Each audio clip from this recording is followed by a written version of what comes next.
বলছে কাছের মতো স্বচ্ছ নির্বাচন তারা করবে, সেটি আমরা দেখতে চাই যে নির্বাচনে কোনো কারচুপি, কোনো ভোট ডাকাতি এবং কোনো দিনের ভোট রাতে যেন না হয়, জনগণ দিতে পারে। কারণ আমরা ভয় পাই না, কারণ কি আমরা জানি যে জনগণের ভোট দিনের পাশে ছিলাম।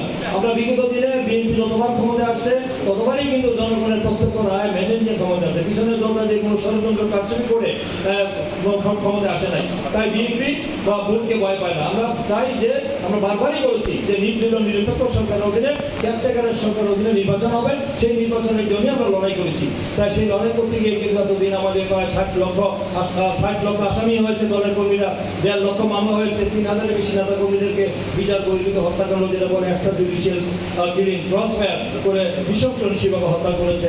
এবং আমরা জানি যে প্রায় 1650 নেতা কর্মীদেরকে আমরা দেখেছি যে তারা কিভাবে ইলিয়াস আলী চৌধুরী এবং সুমন সহ তাদেরকে নিষ্ঠুরভাবে তাকে গুম করা হয়েছে। তারা এখনো তাদের কোনো হদিস ট্রেস আমরা পাই নাই।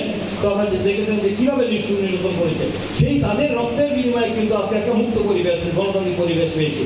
তো এই গণতান্ত্রিক পরিবেশে আমরা রাখতে চাই না। তো চাই অনেক চক্রান্ত ষড়যন্ত্র হচ্ছে নির্বাচনকে পিছানোর জন্য, নির্বাচন বর্জন এবং নির্বাচন পূর্ণ করা এবং গভীর চক্রান্ত নাশকতা ষড়যন্ত্র হচ্ছে। যেহেতু নির্বাচনী তারিখের ব্যাপারে বর্তমান সরকার সিদ্ধান্ত নিয়েছেন, আমরা এই সরকারকে অভিনন্দন জানিয়েছি, ধন্যবাদ জানিয়েছি।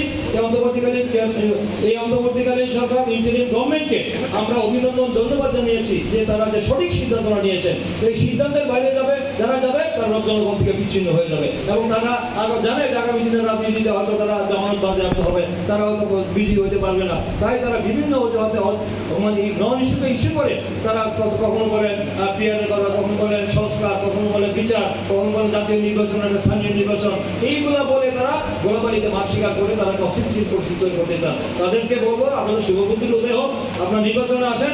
জনগণ যদি আপনাদেরকে চায় তাহলে আপনারা আন্তঃরাষ্ট্রীয় ক্ষমতা গিয়ে আপনার দেশ পরিচালনা করার কোনো আপত্তি নাই। কিন্তু আমরা জানেন যে বিএনপিকে ঠেকানোর জন্য আপনি করছেন, কারণ জানেন যদি নির্বাচন আবার সুষ্ঠু নিরপেক্ষ হয়, সেই নির্বাচনে বাংলাদেশ জাতীয়তাবাদী দলের ডাইরেকশনের প্রার্থী জানেন সারা বাংলাদেশে থাকবে। যদি নিরঙ্কুশ সংখ্যাগরিষ্ঠ শাসন হয়ে বিজয়ী হবে, সেখানে নিশ্চিত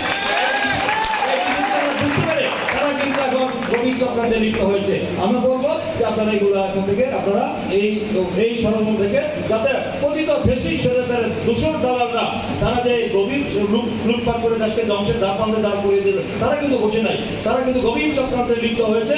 বাংলাদেশের নাশকতা সৃষ্টি করে তারা এই দেশে একটি উগ্রবাদ সৃষ্টি করবে, নাশকতা সৃষ্টি করে দেশে এক অস্থিতিশীল পরিস্থিতি তৈরি করার জন্য পাশাপাশি দেশের ইন্ধনে তারা করে যাওয়ার সম্ভাবনা রয়েছে।